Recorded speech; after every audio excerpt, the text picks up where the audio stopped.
सभी को नमस्कार। यहाँ पर हम CSP 2021 यानी कि सिविल सर्विस प्रीलिम्स 2021 के पेपर को सॉल्व कर रहे हैं। ये इसका पार्ट सेकंड है। ऑलरेडी मैंने इसके पार्ट फर्स्ट पे एक वीडियो बना के दिया है जहाँ पे हमने इसके 15 सवाल सॉल्व किए थे। अब अपन इसके नेक्स्ट पोर्शन को कवर करेंगे। इसके माध्यम से हम ओवरऑल एलिमिनेशन टेक्निक को सीखने की कोशिश कर रहे हैं। मैं चाहूँ तो रैंडमली किसी भी क्वेश्चन को उठाऊँ और उसको सॉल्व करवा सकता हूँ, पर अगर हम कंप्लीटली पेपर वाइज फॉर्मेट में चलते हैं तो वो अपन को ज़्यादा हेल्प करता है। दूसरी बात, प्लेलिस्ट को विजिट जरूर करना, क्योंकि प्लेलिस्ट को जब आप विजिट करेंगे तब आपको समझ में आएगा कि बहुत सारे ऐसे क्वेश्चन हैं जो मैंने करवाए हैं और वहाँ से आपको लॉजिक समझ में आएगा। एक आध वीडियो देखने से कुछ भी समझ में नहीं आता है, पूरी जानकारी लेंगे तभी आपको ये हेल्प करेगा। अदरवाइज क्या होगा, आधी जानकारी आपके लिए ज़्यादा घातक होगी। तो एक बार के लिए जाकर प्लेलिस्ट को विजिट करना। अब अपन चलते हैं क्वेश्चन नंबर आगे क्वेश्चन को सॉल्व करना शुरू करते हैं। यहाँ पे उन सवाल को सॉल्व करते हैं जो एलिमिनेशन टेक्निक से प्रॉपर सॉल्व हो सकते हैं। क्वेश्चन नंबर 14 को पढ़िए। With reference to water credit consider the following statement. Water credit के रिगार्डिंग सवाल पूछा है। वाटर क्रेडिट के रिगार्डिंग जो स्टेटमेंट है उनको एक बार पढ़ के बताना है। अब आप इस बात को ध्यान में रखना, यूपीएससी प्री में मैं आपको पहले भी बताया हूँ, अभी भी बता रहा हूँ। कंप्लीट पेपर में 100 क्वेश्चंस में से करीब करीब 25 से 30 क्वेश्चंस वो होते हैं जिनको हम आराम से लॉजिक के माध्यम से सॉल्व कर सकते हैं। 25 से 30 का मतलब क्या क्या हुआ, करीब 50 नंबर। 50 नंबर वो है जो आप लॉजिक के माध्यम से ला सकते हैं। मैं ये नहीं कर रहा हूं कि लॉजिक के माध्यम से, एलिमिनेशन टेक्निक के माध्यम से कंप्लीटली आप प्री को सॉल्व कर सकते हैं, बट अगर आप सही से चलेंगे तो काफ़ी कुछ आप प्री में कर सकते हैं। अगर आपका स्कोर 60 है तो आप उस 60 को 90 तक लाने में एलिमिनेशन टेक्निक का यूज़ कर सकते हैं। सो चलते हैं, शुरू करते हैं। हमने वाटर क्रेडिट के रिगार्डिंग सवाल पढ़ना शुरू किया था। जैसे कि आप सबको पता है कि प्री में अगर जो भी व्यक्ति 2021 में बैठा होगा, किसी को नहीं पता होगा कि वाटर क्रेडिट है क्या ना। अभी भी हमें पता है क्योंकि हमने पूरा सिलेबस पढ़ लिया, लेकिन हमने इस टॉपिक के बारे में कहीं नहीं पढ़ा। ज़्यादातर लोग क्या करेंगे, ऐसे क्वेश्चंस को देख के हाइपर होंगे, सवाल को छोड़ देंगे। पर हमें सवाल को छोड़ना नहीं है, हमें इसको सॉल्व करने की कोशिश करनी है। और कोशिश कैसे करेंगे, ऑप्शंस को पढ़ के। एक बार ऑप्शंस पढ़ते हैं। It puts micro finance tool to work in the water and sanitization sector. हमें नहीं पता है क्या ये माइक्रो फाइनेंस टूल के माध्यम से वाटर में पानी और सैनिटाइजेशन के सेक्टर में काम करता है कि नहीं करता, नहीं पता। हिंदी में भी पढ़ लेते हैं। ये जल एवं स्वच्छता के क्षेत्र में कार्य के लिए सूक्ष्म वित्त साधनों को लागू करता है, नहीं पता। आगे बढ़ते हैं। It is a global initiative launch under the aegis of the World Health Organization and the World Bank. अब आपको सारा खेल ऑप्शन नंबर सेकंड से ही समझ में आ जाएगा। कैसे, मैं आपको पहले भी कई बार इस ट्रिक को बताया हूं। आप एक बार प्लेलिस्ट में देखेंगे तब आप पाएंगे, जब मैंने 2024 के पेपर को सॉल्व करवाया था एंड 2022 के पेपर को सॉल्व करवाया था, उस समय भी मैंने आपको ये बात बोली थी कि यूपीएससी जब भी किसी इंटरनेशनल ऑर्गेनाइजेशन के बारे में बताता है कि ये प्रोग्राम इस इंटरनेशनल ऑर्गेनाइजेशन ने शुरू किया है या फिर इसके द्वारा शुरू किया गया है, तो मैक्सिमम टाइम वो ऑप्शंस गलत है। पहली बात तो ये।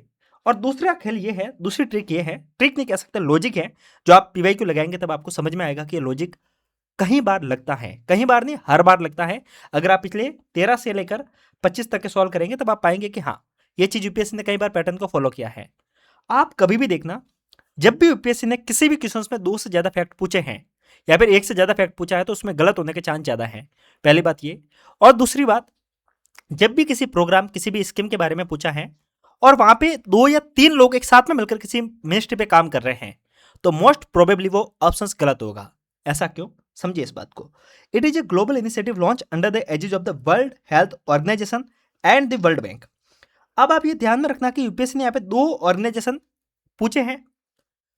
क्या कोई स्टूडेंट इतना डीप में जा सकता है पढ़ने के लिए? इम्पॉसिबल है। और यूपीएससी कभी चाहता भी नहीं है कि आप इतना डीप में जाए।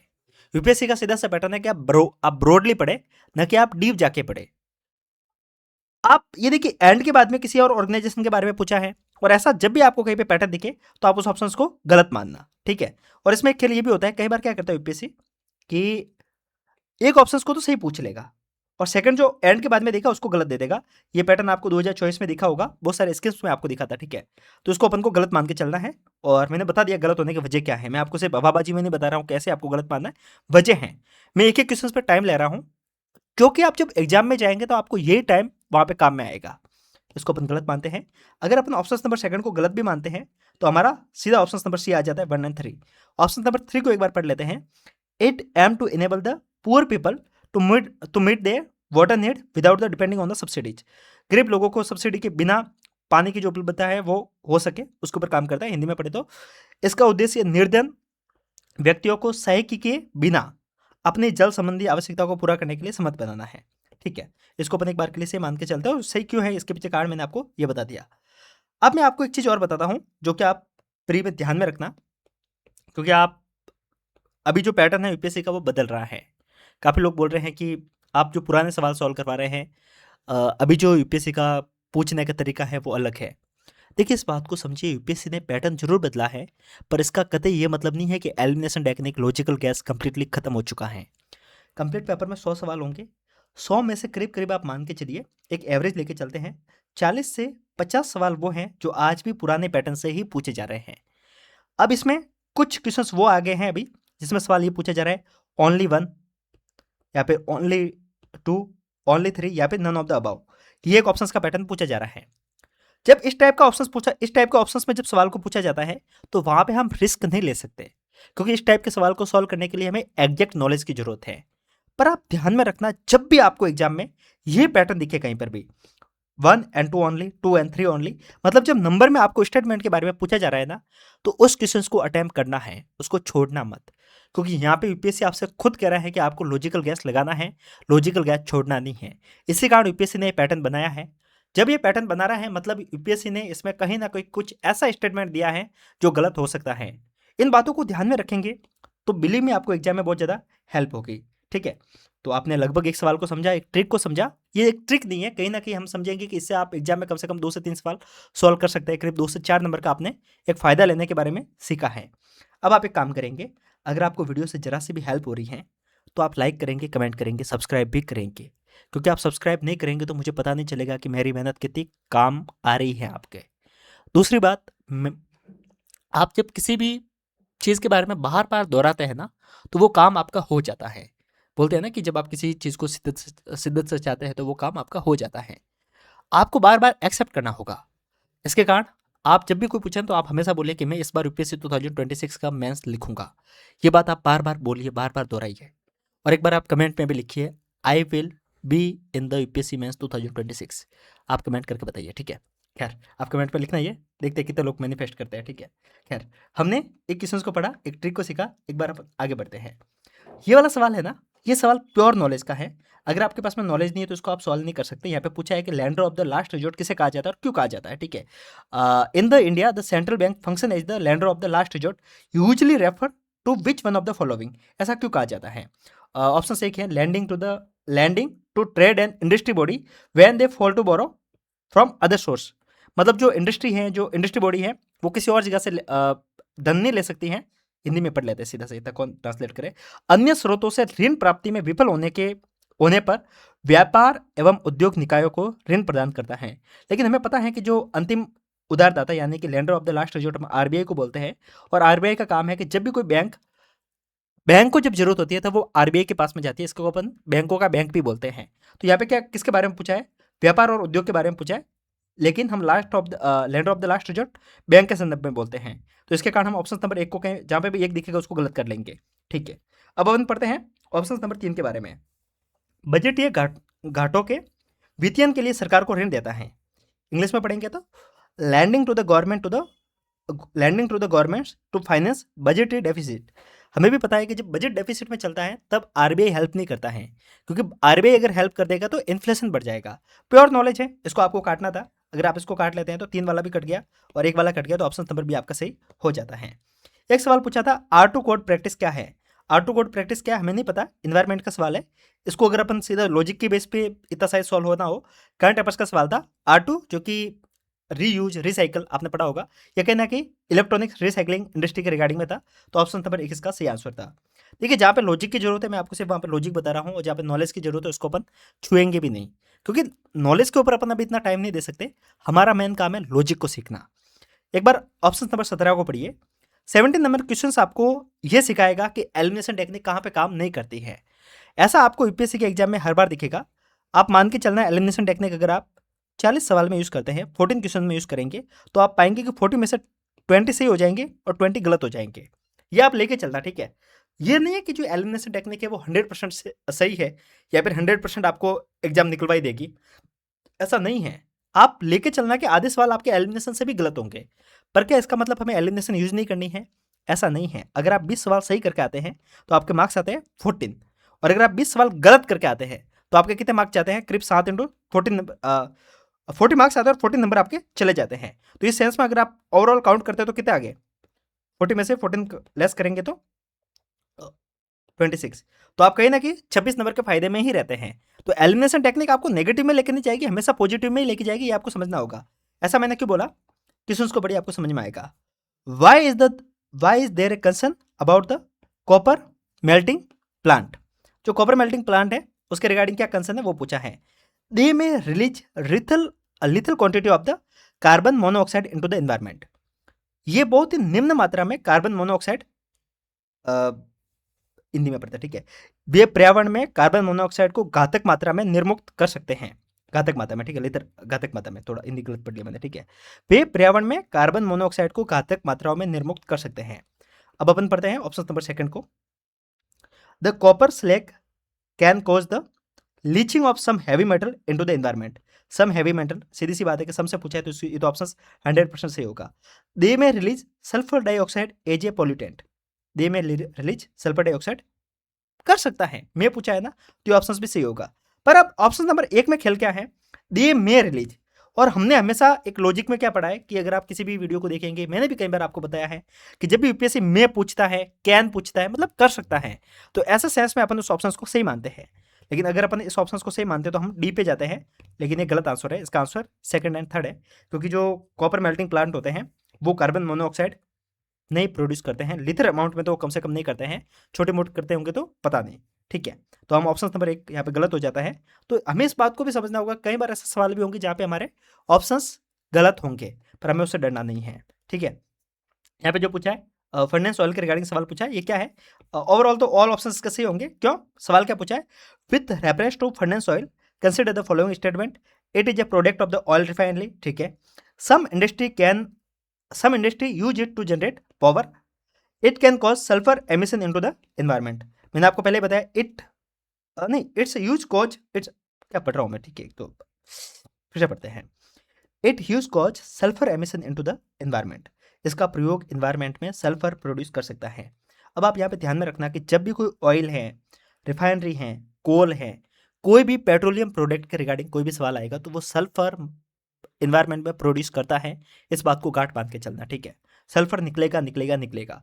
तो ये तो ऑप्शन वैसे से हो जाता है। Some industry use it to generate power.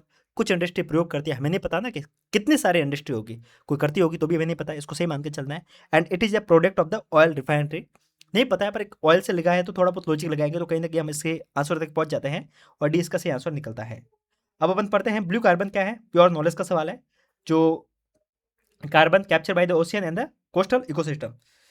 बाकी क्या है, पेट्रोलियम वाला नहीं है, एटमॉस्फेयर नहीं है, फॉरेस्ट वाला नहीं है, ये तो ग्रीन हो जाएगा, ठीक है। तो ये वाला इसका ऑप्शन नंबर इसी हो जाता है, ठीक है। अब ये प्योर नॉलेज का सवाल है, तो इसको आप नॉलेज के बेस पे सॉल्व कर सकते हैं। इसका आंसर लाइक द मोस्ट है। सवाल ये पूछा है, in the nature which of the following is the most likely to be found surviving on the earth without soil. Earth, पृथ्वी पे ऐसा इनमें से कौन कौन सी चीजें हैं जो बिना मिट्टी के भी उग सकती हैं? तो अब यहाँ पे अपन को चलना है मशरूम के साथ में। आप में से बाकी लोगों को किसी का नहीं पता होगा, पर मशरूम के बारे में पता होगा। मशरूम आपने देखी होगी जो मिट्टी पे ही उगती हैं, जिसको अपन, आपने जब भी कभी बारिश वगैरह हो, अगर आप गाँव में रहे हैं तो आपने मशरूम को देखा होगा अपने आसपास में, ठीक है। तो मशरूम तो मिट्टी पर ही उगती हैं।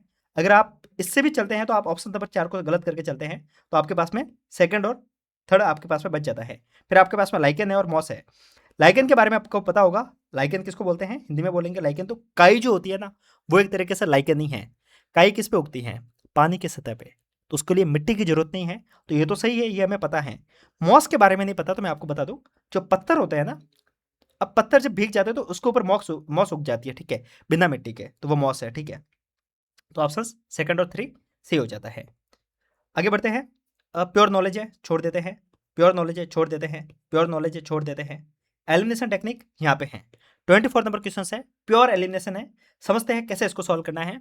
ऐसे सवाल को देख के काफी लोग डर जाते हैं, पर डरना नहीं है, सॉल्व करना है।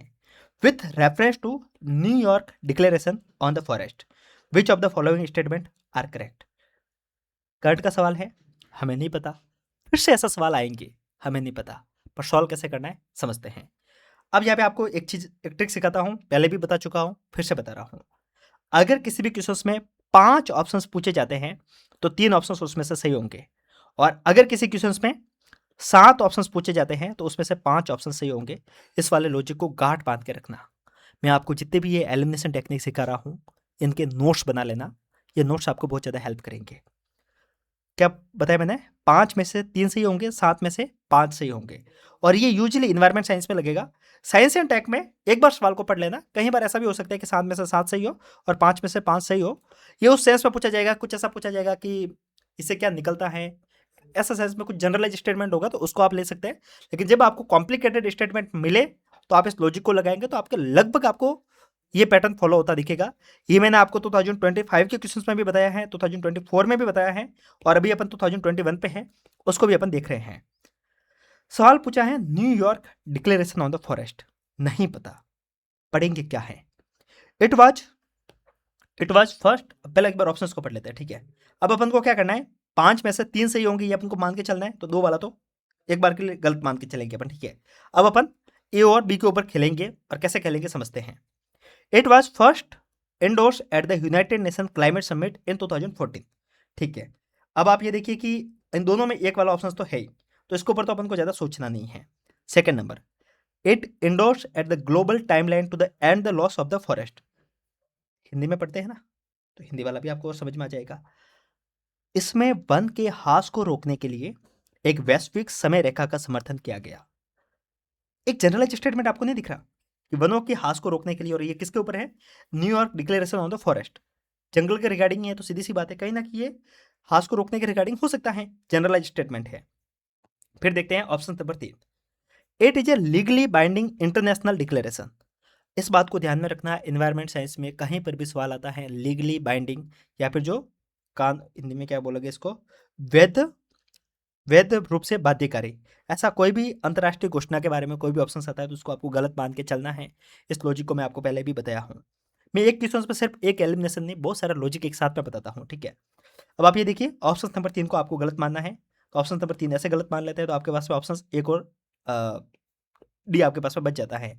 और मैं आपको पहले भी बताया हूँ कि 5 में से 3 सही होंगे तो उसको लेके चलना है। फिर भी अगर आपको डर है तो आगे और पढ़ लेते हैं, एक बार ऑप्शन नंबर 4 को पढ़ते हैं, आपको समझ में आ जाएगा। It is the endorse by the governments, big companies and indigenous community. अगर आपको इन्वायरमेंट साइंस में अगर आपने पीवाई को लगाया तो आपको पता चलेगा कि इस टाइप के बहुत सारे ऑप्शंस पूछे जाते हैं जहाँ पे ये सरकारों, बड़ी कंपनियों, देसी समुदायों द्वारा समर्थित है। ऐसे बहुत सारे ऑप्शंस दिखते हैं जहाँ पे एक साथ में बहुत सारे लोग, बहुत सारे पार्टी उसके ऊपर काम कर रही होती है, तो वो कहीं ना कहीं ऑप्शन आपका सही हो जाता है। गवर्नमेंट भी काम कर रही है, बड़ी कंपनी भी काम कर सकती है, इंडिजिनियस कंपनी भी काम कर सकती है इन्वायरमेंट को बचाने के लिए, और एक जनरलाइज स्टेटमेंट है इन्वायरमेंट के लिए, तो इसको अपन को सही मान के चलना है। और अगर आप ऑप्शन नंबर 5 को पढ़ते हैं, India was the one of the signatory at the Inception, मतलब इसके शुरुआत में ही इंडिया इसका सिग्नेटरी था, भारत इसके प्रारंभ के समय हस्ताक्षरकर्ता में एक था। आप देख रहे हो, ये परफेक्ट फैक्ट पूछा है आपसे, प्रॉपर फैक्ट जहां पर भी होगा उस ऑप्शन को आपको गलत मान के चलना है। इसको 5 को वैसे काट लेते हैं, और वैसे 4 आपका सही था, तो आप ऑप्शन नंबर 1 के साथ में आ सकते थे।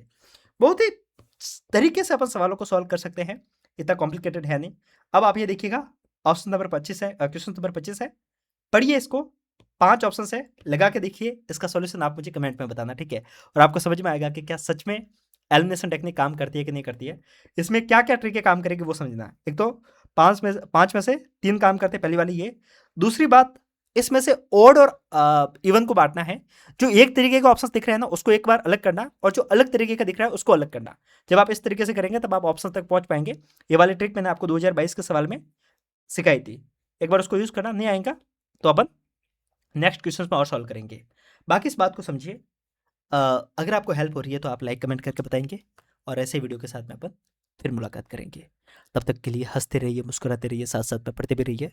फिर मिलते हैं, तब तक के लिए नमस्कार, जय हिंद।